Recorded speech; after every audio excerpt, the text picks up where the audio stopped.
আজকে আমাদের সাবজেক্ট হচ্ছে ইঞ্জিনিয়ারিং ড্রয়িং। তার মধ্যে আমাদের বিষয়বস্তুটা হচ্ছে introduction to engineering drawing and its importance. ড্রয়িংটা কি এবং তার ইম্পর্টেন্স, তার উপযোগিতাটা কি। ইঞ্জিনিয়ারিং ড্রয়িং আমরা যেটা সাধারণভাবে জানি যে টু ড্র অর্থাৎ আঁকা, কিন্তু কথা হচ্ছে যে যখনই আমরা কোনো কিছু আঁকতে যাব তখন সেখানে আঁকার জন্য তো একটা ইয়ে লাগে বা তোমার ল্যাঙ্গুয়েজ দরকার লাগে। এখানে ড্রয়িং এর মধ্যে ল্যাঙ্গুয়েজ হচ্ছে লাইন, অর্থাৎ রেখা দিয়ে আমরা বুঝতে পারবো। অর্থাৎ রেখাটা কি? রেখা হচ্ছে যে কম্বিনেশন অফ পয়েন্টস। অর্থাৎ পয়েন্ট আবার কি? পয়েন্ট হচ্ছে যার দৈর্ঘ্য নেই, প্রস্থ নেই, উচ্চতা নেই, কেবলমাত্র তার অবস্থানটা রয়েছে। অর্থাৎ it has neither the length নর ইটস ব্রেডথ অর উইডথ নর it's height, only it's position. শুধুমাত্র তার পজিশনটা আছে। যদিও এটা একটা পজিশন, যদিও এটা অমূলক, অর্থাৎ এটা হয় না। যখনই কোনো জিনিসকে আমরা চোখে দেখতে পাচ্ছি তখনই তার মধ্যে তার পজিশনটা রয়েছে ঠিকই, কিন্তু তার লেন্থ ব্রেডথ হাইট সবই আমাদের কাছে আছে। কিন্তু তবু এটা বাই ইঞ্জিনিয়ারিং স্টেটে এটা ধরা হয় যেটা কিছু নেই। অর্থাৎ as small as possible, as tiny as possible, ওই কন্ডিশন এটিকে রেখে দেওয়া হয়। সেটি হলো পয়েন্ট। এই পয়েন্ট যদি একাধিকভাবে আমরা পরপর অনেকগুলিকে জয়েন করি, যেমন মনে করো ধরে নেওয়া যাক এক মুঠো সর্ষের দানা। এই এক মুঠো সর্ষের দানাকে যদি আমরা একটা জায়গায় রাখলাম, রেখে আমরা একটা কাগজের মধ্যে রেখে রাখলাম, যখন দেখছি তখন এটা ছড়িয়ে রয়েছে। কিন্তু কাগজটাকে যখনই আমরা মুড়ে দিলাম, লম্বা করে দিলাম, তখন ওরা কিন্তু একটা লাইনে চলে গেল। তার মানে কি? ওই যে টোটাল লাইনটা, that line is compose of so many grains. একটার পর একটা পরপর গ্রেন দিয়ে এই জিনিসগুলিকে তৈরি করা রয়েছে। সেই গ্রেন দিয়ে, তার মানে কি এইভাবে পরপর যদি গ্রেনগুলি এইভাবে পরপর সাজানো থাকে, এইভাবে যদি পরপর যদি আসে, তাহলে দেখা যাবে যেটা এটা combination of so many grains is nothing but A line. এই লাইনটা স্ট্রেট লাইন হতে পারে, এই লাইনটা কার্ভ লাইনও হতে পারে, যে কোনো একটাই হতে পারে। তো এই যে লাইনটাকে নিয়ে আমরা তৈরি করছি, তার মানে সেখানে সেটা হলো গ্রেন। এই যে গ্রেনটা সেটা পয়েন্ট, এই পয়েন্টটা স্ট্রেট লাইন, কার্ভ লাইন। এখন এদেরকে, এই যে লাইনগুলোকে যখন আমরা সাজাবো তখন একটা সিস্টেমেটিক ওয়েতে সাজাতে হবে। সিস্টেমেটিক ওয়েতে সাজানো মানে কি? অর্থাৎ যেখানে সেখানে আমরা লাইনগুলো দিতে পারবো না, সেখানে লাইনগুলো বসানোর জন্য কতগুলো নিয়ম আছে, যে নিয়মগুলো আমাদের ফলো করে তবে আমাদেরকে ওই জায়গাটা পৌঁছতে হবে। তার মানে এই যে লাইনটা আমরা দিচ্ছি, সেই লাইনটা প্রথমেই তাহলে আমরা বোঝা যাচ্ছে যে that language is composed of so many lines. তার মানে এটা হলো একটা ল্যাঙ্গুয়েজ। তার মানে ড্রয়িংটাকে আমরা বলতে পারি ইজ বেসিক্যালি এ ল্যাঙ্গুয়েজ।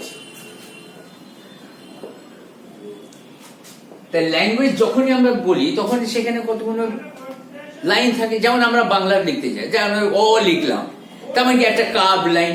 আবার তারপর যখন আমরা দিই তখন আবার একটা তোমার স্ট্রেট লাইন। আবার তারপর দেখা গেল আবার একটা স্ট্রেট লাইন, আবার মাথায় একটা স্ট্রেট লাইন। তার মানে বিভিন্ন ভাবে কার্ভ লাইন, স্ট্রেট লাইন। আমরা এ লিখছি, তার মানে একটা স্ট্রেট লাইন টানলাম, আবার এদিকে একটা স্ট্রেট লাইন টানলাম, আবার মাঝে একটা লাইন টানলাম, তার মানে কম্পোজিট স্ট্রেট লাইন। আমরা যখন সি লিখছি, টোটালটাই এরকম ভাবে একটা কার্ভ লাইন। তার মানে এইখানে যখন আমরা এ লিখছি, স্ট্রেট লাইন। আবার যখন আমরা সি লিখছি তখন আবার একটা কার্ভ লাইন। তার মানে composition of curve lines and straight lines, এদেরকে নিয়ে, তার মানে এটা হলো সিস্টেমেটিক ওয়েতে আমরা এটাকে ফেলছি। এইবারে ইন এ রেগুলার, তার মানে এই সিস্টেমেটিক ওয়েতে যখন ফেলছি তখন কোথায় রাখছি? ড্রয়িংটা কোথায় হচ্ছে? On a sheet of paper. তার মানে আমরা একটা কাগজের শিট, সেটার উপর ওইটাকে রাখছি, রেখে এই জন্য সেই জন্য কি বলা হচ্ছে, drawing is nothing but the engineers language. Drawing হচ্ছে বেসিক্যালি একটা ল্যাঙ্গুয়েজ, ইঞ্জিনিয়ার্স ল্যাঙ্গুয়েজ। সেই ল্যাঙ্গুয়েজটাকে আমরা সিস্টেমেটিক ওয়েতে আমরা ব্যবহার করছি। এই হলো ড্রয়িং। এখন এইটাকে আমরা ব্যবহার করছি, এটা কেন ব্যবহার করছি? তার ব্যবহার করছি এই কারণের জন্য যে যখন আমরা কোনো জিনিসকে দেখি, যেটাকে ভিজুয়ালাইজ করবার জন্য, যখন জিনিসটা সবসময় যেন আমার কাছে থাকছে না। আমরা একটা মেশিনের ড্রয়িং করলাম, আমরা একটা মিটারের ড্রয়িং করলাম, যখন একটা মিটারের ড্রয়িং করলাম বা আমরা একটা সার্কিট ড্রয়িং করলাম, আমরা যেটাই করি না কেন, তখন দেখা যাচ্ছে যে সেখানে আমরা তৈরি করেছি। কিন্তু এই তৈরি করার পর তাকে যখন আমরা কোন একটা কাগজে রিপ্রেজেন্ট করব, এই রিপ্রেজেন্ট যখন আমরা করছি, তখন রিপ্রেজেন্ট করার সময় দেখতে হবে যে সেই রিপ্রেজেন্টেশনের জন্য পরবর্তীকালীন যেন যা ধরতে পারা যায় বা বুঝতে পারা যায়। তার মানে কিরকম?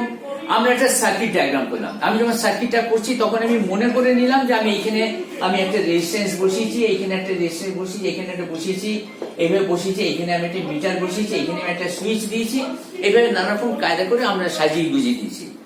কিন্তু এটা তো আমি যখন করলাম তখন এটা আমার মতন হলো, কিন্তু এইটা যখন আমি আরেকজনকে রিপ্রেজেন্ট করবো, আমি যখন আরেকজনকে দেখাবো, আমি যখন আরেকজন বোঝাবো, বলবো, তখন আমি হয়তো তাকে জানিয়ে দিলাম, জানাবার পর তারপর আমি কিন্তু তার কাছে নেই। সে কি করে বুঝবে? সেই যে টোটাল লাইন যেখানে যা যা রয়েছে সেই লাইনটা দেখে সে বুঝবে এই কথা আমাকে বলা হয়েছিল, এইভাবে এইটাকে আমি সাজিয়ে। তার মানে এবার আমি যদি কোনো উপস্থিত নাও থাকি, তাহলে সে যেখানে থাকবে, যেখানেই থাকুক না কেন, সে আরেকজনকে বলতে পারে। তার মানে কনভেন্স, অর্থাৎ এক জায়গা থেকে আরেক জায়গা থেকে আরেক জায়গা থেকে আরেক জায়গা পরপর চলে যাবে। ড্রয়িং এর যে পার্সপেক্টিভ যেটা রয়েছে সেইটা হচ্ছে কিন্তু এইটা, অর্থাৎ আমি যখন আমি ড্র করলাম, that is not only for my self but also for others also, অর্থাৎ শুধুমাত্র এটা আমার নিজের জন্য নয়, এটি কিন্তু অন্যান্যদের জন্য। অর্থাৎ আমি যখন বললাম তখন আমার মতন করে আমি বললাম, আমি বুঝিয়ে দিলাম, হলো যাকে বললাম সে সেই জায়গাটা ধরলো। তার মানে এটা জাস্ট রিলে রেসের মতন। তাহলে ড্রয়িং বলতে পারে যে আমরা এটা রিলে রেসে ব্যাটন যেরকম পরপর চলে যাচ্ছে, কিন্তু প্রত্যেকেই দৌড়াতে হচ্ছে, মানে প্রত্যেকেই বুঝতে পারছে, সবাই কিন্তু এই ব্যাটন এইটাকে রেখে, অর্থাৎ এই ল্যাঙ্গুয়েজটাকে রেখে সেইখানে সে বেরোচ্ছে। এইটার ইম্পর্টেন্স হচ্ছে যে এইটাই, যে আমি এখানে একবার করার পর তারপর ওটা কিন্তু ওই সাবজেক্টটা বা ওই বিষয়টা ওখানেই থেমে যাচ্ছে না, এটি কিন্তু কন্টিনিউড প্রসেস। অর্থাৎ ড্রয়িং করার ফলে হলো কি, এইটা এইখানে রইলো, এই সেখানে পরবর্তীকালে চলে আসে। আর পার্সপেক্টিভ আরেকটা সুযোগ কি রয়েছে, যেটা রইলো সেটা রইলো, ঠিকই আছে, কিন্তু এইটার পর এইটিকে আরো ডেভেলপ করবার জন্য যে জায়গাটা, সেই জায়গাটাও কিন্তু তৈরি করা রইলো। একটা সার্কিট তৈরি করা রয়েছে, সেখানে দেওয়া রয়েছে একটা সুইচ। এইখানে আমি যদি মনে করি না সেখানে একটা ফিউজ বসাবো, তাহলে ফিউজ আমি কোথায় বসাবো, কিরকম বসাবো, এই জায়গাটাও কিন্তু রয়ে গেল। বা আমি একটা মেশিন পয়েন্ট, একটা ওয়ার্কিং মেশিনের মধ্যে এইটা রয়েছে। এখন আমি যদি তাকে আরপিএমটা বাড়াতে চাই বা আমি তাকে আরপিএমটা কমাতে চাই, তাহলে সেখানে তার জন্য যে রেগুলেটরটাকে যেটাকে বসাবো, সেইটা আমি কোথায় কিভাবে বসাবো, এই যে জায়গাটা। বা ইভেন একটা খুব সিম্পল ওয়েতে আমি বলছি, ইভেন একটা হ্যামার, একটা হাতুড়ি দিয়ে আমি একটা মেটালের উপর আমি একটা হ্যামারিং করছি। আমি যে হ্যামারিং করছি, হ্যামারিং করার উপরেও কিন্তু একটা ব্যাপার আছে। অর্থাৎ কেন হ্যামারের আমরা দেখেছি, যেমন আমরা দেখি না যে স্বর্ণকার, যে গোল্ডস্মিথ, যারা গয়না তৈরি করছে, তারাও কিন্তু হাতুড়ি ব্যবহার করে। আবার যে তোমার আর্টিস্ট স্টেজে উঠে গান করতে বসে, তবলচি, সেই তবলচি যখন সেও কিন্তু হ্যামার ব্যবহার করছে, ঠুকে কবর ঠিক করছে। আবার ওয়ার্কশপে গেলেও দেখা যাচ্ছে যে সেখানে যে ইঞ্জিনিয়ার বা টেকনিশিয়ান বা যে মেকানিক যে রয়েছে, সেও কিন্তু ওখানে হ্যামার করছে, তার কাছেও কিন্তু একটা হ্যামার রয়েছে। ঠিক একইভাবে আবার যে রাস্তায় দেখা যাচ্ছে যখন রোড ওয়ার্কস করবার সময় যে পিচটাকে যে ফাটাচ্ছে, সেখানেও কিন্তু তারা দু হাতে করে হ্যামার চালাচ্ছে, তার মানে সেখানে একটা ওয়েজ হ্যামার চালাচ্ছে। তাহলে দেখা যাচ্ছে এই যে হ্যামারটা, তার মানে এখানে বাই হ্যামারিং, এই যে টাইপ অফ হ্যামার, এই যে কোথায় কিভাবে কোনটা হবে, এইটা বোঝবার জায়গা কিন্তু ওই ড্রয়িংটার মধ্যেই কিন্তু বলে দেওয়া রয়েছে। কারণ ড্রয়িং এর ইম্পর্টেন্স এটাই হচ্ছে সেইটা, যে ড্রয়িংটা কেবলমাত্র আমি যখন করছি শুধু আমার জন্য নয়, আমি না থাকাকালীন তারপরে নেক্সট ম্যান যখন ওইটিকে ফলো করবে, তখন সেও ওই জায়গাটাকে দেখে সে ফলো করতে পারবে যেটা কিভাবে তৈরি করা হয়েছে। আবার সে যখন চলে গেল, তারপরের লোক যখন গেল, তখন সে দেখছে না এটা এইভাবে করে, তাহলে এইটাকে একটু রিমডেলিং করা যাক, বা এটাকে আরেকটু রিভাইজ করা যাক, বা এটাকে আরেকটু উন্নত করা যায়, এটাকে আরেকটু ডেভেলপ করা যায়। এই ডেভেলপ করবার জন্য সেই সুযোগটা কিন্তু ড্রয়িংটার মধ্যেই রয়েছে।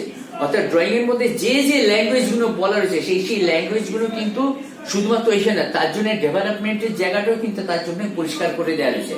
সেই জন্য ড্রয়িংটা যেখানে থাকবে, সেখানে যে আমরা যে টাইটেল ব্লক যেখানে আমরা পাই, এক কর্নারের টাইটেল ব্লক লেখা থাকে, সেই টাইটেল ব্লকের মধ্যেও কিন্তু তোমার স্পেসিফিকেশন দেওয়া থাকছে, ওখানে নোটস থাকছে, এটসেট্রা, অনেক কিছু সেখানে পরপর থেকে যাচ্ছে। এরা তোমায় কি বলবে, এরা এই জায়গাটাই বলে দেবে যে ফার্দার ডেভেলপমেন্টের জন্য কি রয়েছে না রয়েছে। কারণ ওখানে একটা জায়গায় আমরা দেখতে পাবো যে বিল অফ মেটেরিয়ালস, আমরা ওখানে একটা বিল অফ মেটেরিয়ালস, BOM অর্থাৎ বিল অফ মেটেরিয়ালস আমরা কিন্তু ওই জায়গায় একটা পাবো। সেই বিল অফ মেটেরিয়ালস এর মধ্যে মেটেরিয়ালের লিস্টিং করা রয়েছে।